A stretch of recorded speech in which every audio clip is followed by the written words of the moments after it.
So in a lot of your debates, if not all, that you have with detractors, whether they be Jew haters or Israel haters, or both, there seems to be an incredible composure and patience that you have with the things that you say and the things that are being said to you. So is this a skill that you learned, or is this something natural? And what tips would you give to a college student, a Jewish college student, who feels like they lose composure when they have these conversations, and their message is lost because it kind of gets to their head? I think it's a mixture of nature and nurture. I think a big part for why it's so easy for me is a lot of nature, meaning that I have always been someone very grounded, calm, and collected. I've gotten mad before, but I've never lost my cool. In fact, when I have seen people, see black in their eyes or see red in their eyes and just like lose their cool, I've never understood that. I always found that pretty strange. But for me, I've always been in control of my emotions and in my actions. So that's already an element that I've already had. In terms of how I approach a conversation, there are many things that I already take into consideration before engaging in such conversations.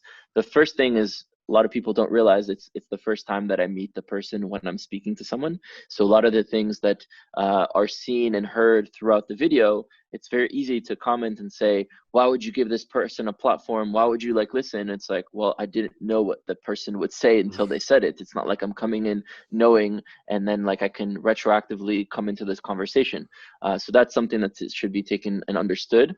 Number two, I always think that there's a possibility for someone to do tshuva, meaning to repent and to fix and to heal and to repair and to shine light where there is darkness. So even if in the moment I can't show the person the truth, or I can't show the person that they shouldn't hate the Jews or shouldn't hate Israel, even if in that moment I can't create that change, which sometimes I can in that conversation, who knows, maybe in 2 days, 2 years, 20 years, they think back to what we had spoken about and are able to then on their own organically, because of that conversation, be able to change their minds. So there's always an element and potential for creating light within each individual. So I always treat it with that much importance. And I think the most important thing for all Jews, all Israelis, and all Zionists to understand and to keep in their minds when they get into those conversations is that in that moment, as a Jew, you represent all Jews.